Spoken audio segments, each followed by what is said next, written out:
Hello student, तो स्वागत है आप सभी का यूट्यूब क्लासेस में, जहाँ पे हम लोग क्लास 10 का मैथमेटिक्स पढ़ रहे थे। ठीक है ना।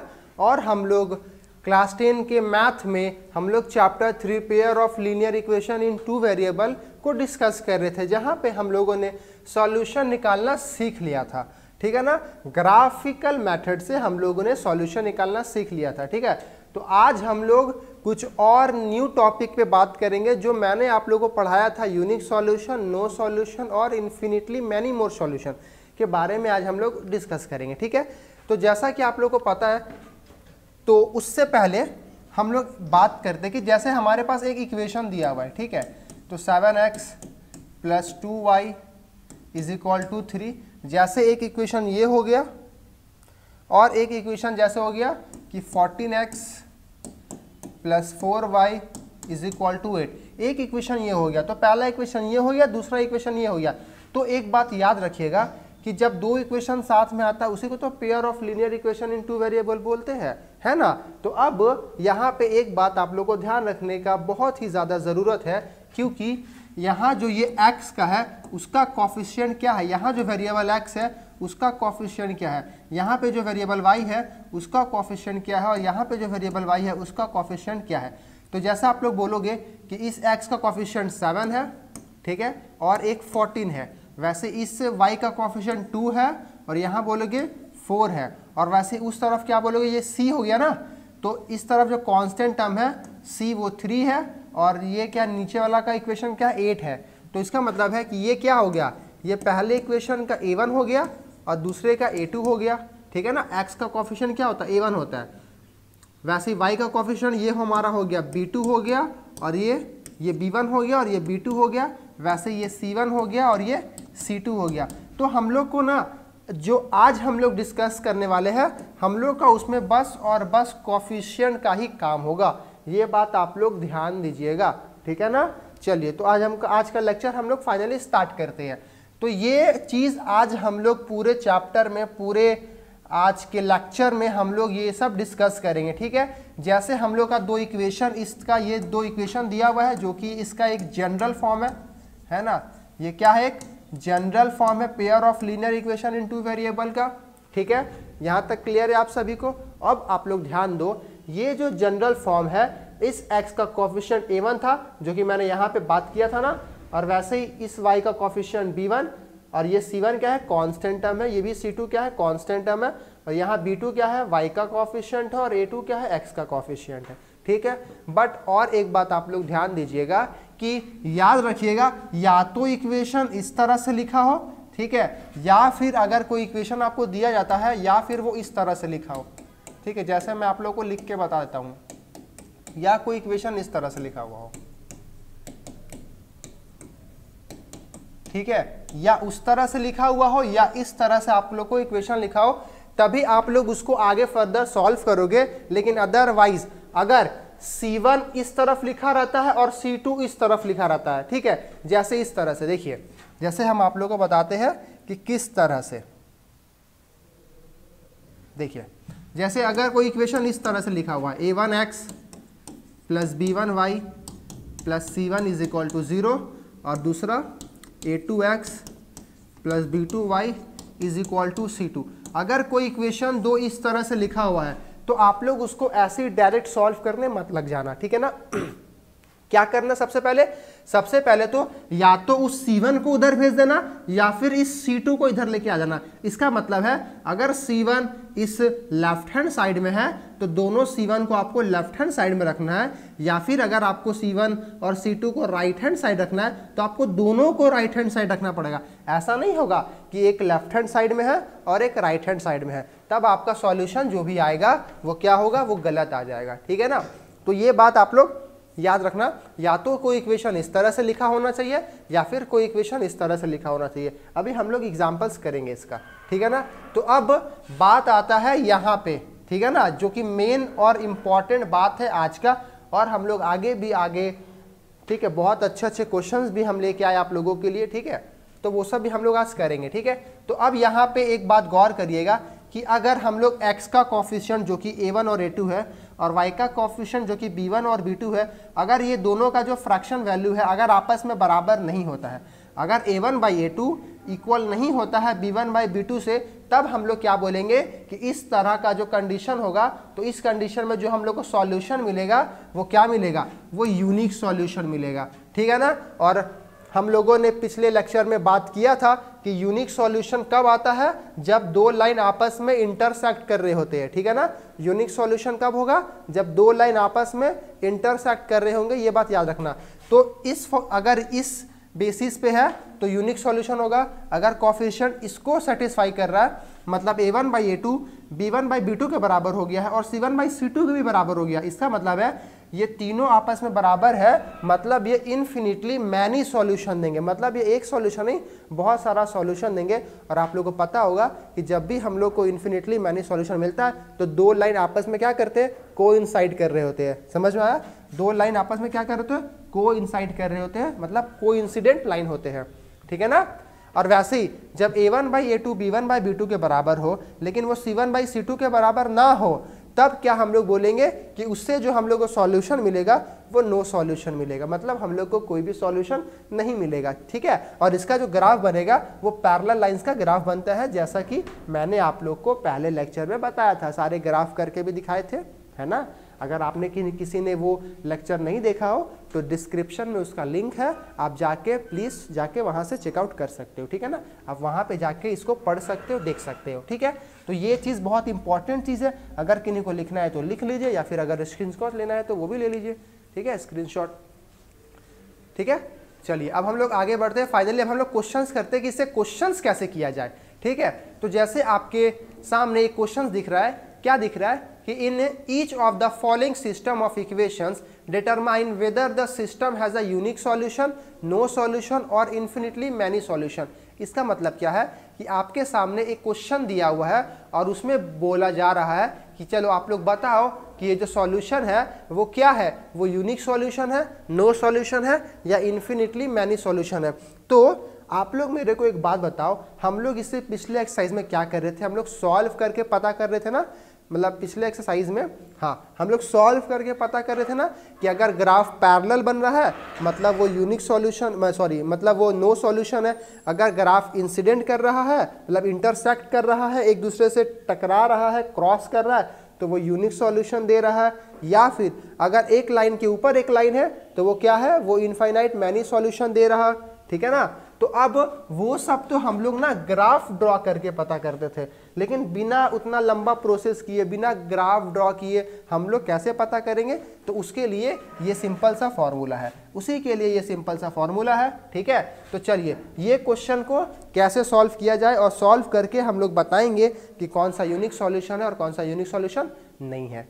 तो अब हम लोग पता करते हैं, ठीक है, यूनिक सॉल्यूशन है या नो सॉल्यूशन या इनफाइनाइट मैनी सॉल्यूशन है। तो उसके पहले हम लोग इसका सॉल्यूशन कैसे देखेंगे, देखिए। तो सबसे पहले हम लोग को तो लिखना पड़ेगा, ठीक है, कि a1 कौन है और a2 कौन है, b1 कौन है और b2 कौन है। ठीक है।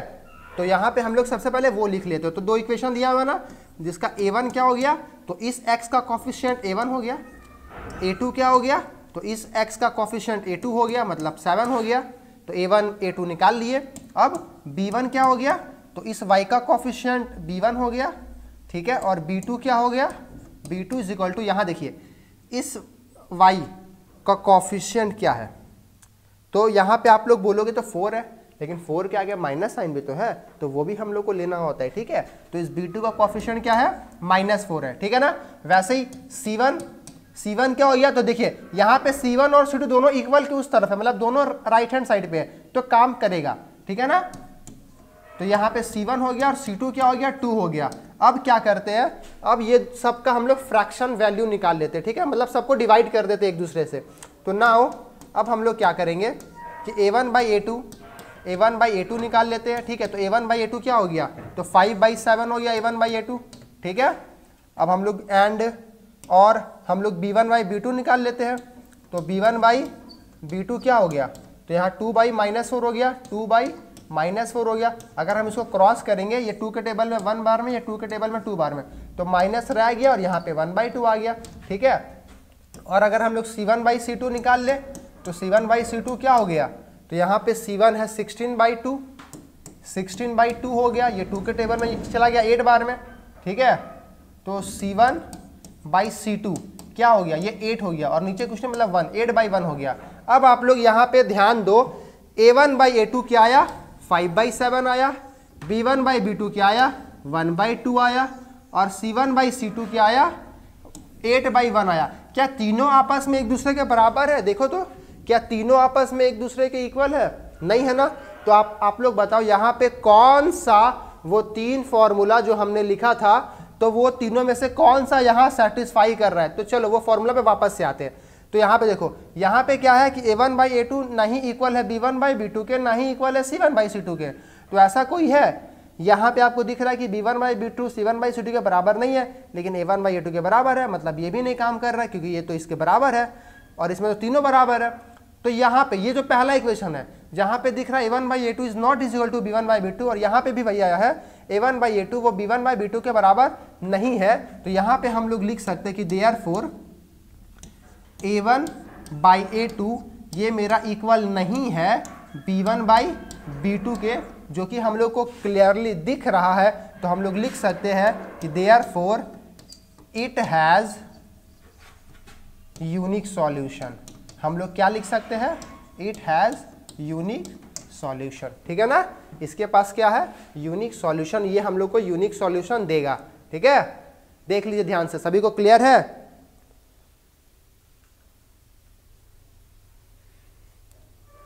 ठीक है, तो वैसे ही हम लोग आगे और क्वेश्चंस करते हैं इसी का।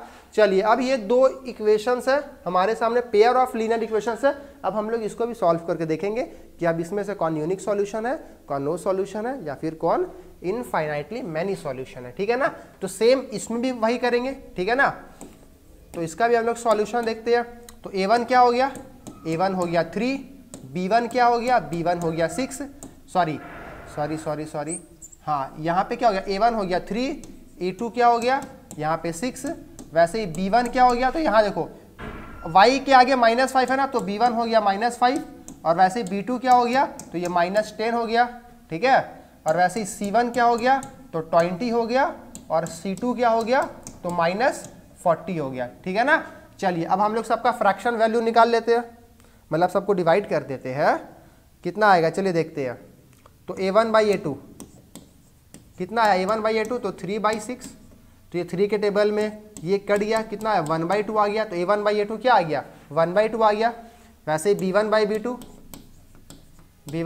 क्या आ गया, तो -5/-10 आ गया, माइनस माइनस कट गया, फिर माइनस माइनस प्लस हो गया, और ये 5/10 मतलब ये कट गया 5 के टेबल में 1 बार में, और ये 2 बार में, तो ये 1/2 आ गया, ठीक है। वैसे C1/C2 ये क्या हो गया, तो C1 है मेरा 20 और C2 है -40। तो यहाँ पे देखो ये 20 के टेबल में 40 कट गया ना 1/2, और यहाँ माइनस का साइन था तो यहाँ माइनस आ गया, ठीक है। अब आप लोग ध्यान से गौर करो, कि A1/A2 तो 1/2 आया, लेकिन C1/C2 -1/2 आया। इसका मतलब है कि देयरफॉर क्या दिखा कि जो A1/A2 है वो तो मेरा B1/B2 के बराबर आ गया, लेकिन वो बराबर नहीं है किसके, C1/C2 के। अब बताइए कि ये वाला कंडीशन कहाँ सेटिस्फाई कर रहा है, तो ये वाला कंडीशन कब होगा, जब हम लोग को नो सॉल्यूशन मिलेगा, ठीक है ना। क्या होगा, नो सॉल्यूशन। तो हम लोग क्या लिखेंगे कि इट हैज नो सॉल्यूशन, ठीक है ना, it has no solution. Clear है सभी को। चलिए, तो अब आगे ये वाला क्वेश्चंस भी हम लोग देख लेते हैं, ठीक है। ये क्या कह रहा है, ये क्या होगा, ठीक है। चलिए, तो यहां भी हम लोग सेम करेंगे ना, ठीक है। तो ऐसा करते ये वाला क्वेश्चन आप लोग ट्राई करना, ठीक है। ये वाला क्वेश्चन आप लोग ट्राई करो और बताओ ये कौन सा सॉल्यूशन है, ठीक है ना। चलिए, तो अब हम लोग नेक्स्ट क्वेश्चन पे बात करते हैं, जो कि है ये क्या बोल रहा है, फाइंड द वैल्यू ऑफ के for which the following system of equation has a unique solution. इसका मतलब है ये सॉल्यूशन, मतलब ये जो इक्वेशन दिया हुआ है हम लोग अभी तक क्या कर रहे थे कि हम लोग सॉल्व करके निकाल लेते थे ना कि कौन सा यूनिक सॉल्यूशन है, कौन सा नो है और कौन सा मैनी सॉल्यूशन है। लेकिन इसमें आपको दे दिया है पहले से कि ये यूनिक सॉल्यूशन है, ठीक है ना। आप लोग को बता दिया गया है कि ये भाई साहब यूनिक सॉल्यूशन है। आप लोग को क्या करना है, आप लोग को के का वैल्यू निकालना है, ठीक है। क्या करना आप लोग को, के का वैल्यू निकालना है। तो देखिए अब इसको कैसे निकाला जाए, ठीक है ना। तो सबसे पहले वही हम लोग काम करेंगे, इसका हम लोग सॉल्यूशन देखते हैं। तो सबसे पहले हम लोग लिख लेते a1 क्या है, तो a1 x के बगल में है तो जो k है। a2 क्या है, ये x के बगल में है जो कि 3 है। b1 क्या है, तो ये y के बगल में जो कि 2 है। b2 क्या है, जो ये y के बगल में है। अच्छा यहाँ y के बगल में तो कुछ नहीं है, कुछ नहीं है मतलब कोफिशिएंट क्या हो गया, 1 हो गया। वैसे c1 क्या है, तो ये 5 हो गया। और c2 क्या है, ये मेरा 1 हो गया, ठीक है ना। सब हम लोग ने अभी तक लिख लिया ना सब चीज़, ये मेरा 1 हो गया, ठीक है ना। चलिए तो अब हम लोग सेम क्या करेंगे, a1/a2, b1/b2 और c1/c2 निकालेंगे। क्या वैसा करेंगे क्या, तो जी नहीं, वैसा नहीं करेंगे हम लोग। क्यों नहीं करेंगे, क्योंकि हम लोग को तो पहले ही बोल दिया ना कि ये तो यूनिक सॉल्यूशन है, ठीक है। तो इसका मतलब है हम लोग सीधा फॉर्मूला लगा देंगे। तो फॉर यूनिक सॉल्यूशन, ठीक है, यूनिक सॉल्यूशन के लिए हम लोग को पता है ना फॉर्मूला क्या होता है। तो for unique solution, unique solution के लिए फॉर्मूला क्या होता है कि a1/a2 इक्वल नहीं होना चाहिए b1/b2 के। यूनिक सॉल्यूशन को यही ना है ना, यही ना फॉर्मूला सेटिस्फाई करता है, ठीक है। समझ में आया ना। तो चलिए अब इसको हम लोग सॉल्व करते हैं।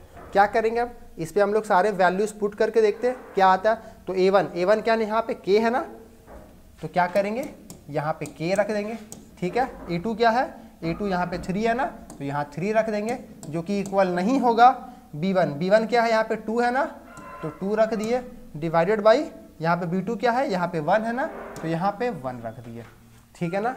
देखिए सभी को यहाँ तक क्लियर आया, एक बार अच्छे से देख लो, ठीक है। बस क्या हुआ, यहाँ पे हम लोग को पहले ही बोल दिया कि यूनिक सॉल्यूशन है।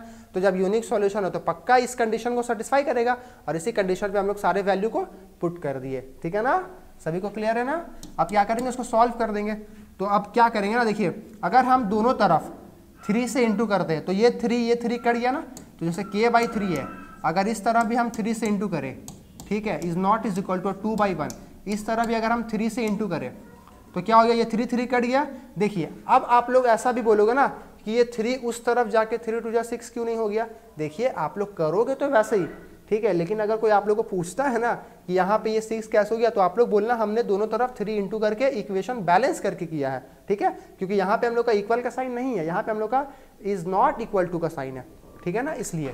तो यहाँ पे ये 3 कट गया, तो क्या बच गया, सिर्फ k बच गया, और यहाँ पे is not is equal to 2 × 3 = 6 हो गया। मतलब कि k मेरा 6 के इक्वल नहीं होगा। तो इसका मतलब है यहाँ पे तो बोला था कि k का वैल्यू निकालना है, तो इससे क्या पता चलता है कि जो k का वैल्यू होगा वो 6 को छोड़ के बाकी सारा होगा, सब वैल्यू होगा जो इस k को सेटिस्फाई करेगा सिवाय 6 के। समझ में आया, सिवाय 6 के। तो हम लोग का फाइनली ये आंसर आ गया है, ठीक है। यहाँ तक क्लियर है आप लोग को, बताओ यहाँ तक क्लियर है। तो हम लोग यहाँ पे क्या लिखेंगे कि show the given of equation system will have a unique solution. तो यहाँ पे हम लोग सिंपल लिख सकते हैं कि therefore so the given equation have a unique solution if, कब होगा, if k is not is equal to 6। जब k के बराबर नहीं होगा तो ये जो गिवन इक्वेशन है जो हम लोग को दिया हुआ है वो क्या होगा, यूनिक सॉल्यूशन होगा, अगर k मेरा 6 के बराबर नहीं होगा। चलिए समझ में आया सभी को, ये क्वेश्चन सभी को समझ में आया, क्लियर है ना। चलिए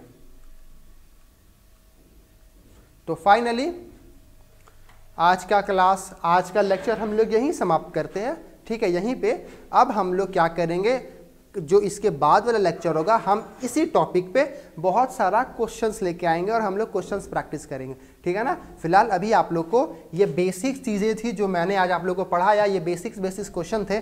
आगे क्वेश्चंस का लेवल धीरे धीरे हम इंक्रीज करते जाएंगे, ठीक है। तो अगर आप लोग को वीडियो अच्छा लगा हो तो लाइक, शेयर और सब्सक्राइब करना ना भूलें, ठीक है। और अगर आपको और वीडियोस देखने हो तो डिस्क्रिप्शन में लिंक है इसी चैप्टर के, आप वहां जाके बहुत सारे वीडियो देख सकते हो, जो कि मैंने पहले ही 2 वीडियो बना चुका है, ठीक है ना, हम बना चुके हैं पहले ही, ठीक है। तो यहाँ तक ये आप लोग को क्लियर है ना। तो फिर हम लोग अब मिलते हैं नेक्स्ट लेक्चर में, ठीक है, जो कि वीडियोस कुछ दिन में आ जाएंगे, ठीक है। तो फिर और एक बात और आप लोगों को बता दें, इसके सारे पीपीटी मैं डिस्क्रिप्शन में डाल दूंगा, ठीक है। तो बहुत सारे क्वेश्चंस आपके बुक में भी है, जाइए ट्राई करिए, सॉल्व करिए, बनाइए। तो हम लोग मिलते हैं नेक्स्ट वीडियो में, तब तक के लिए पढ़ते रहिए।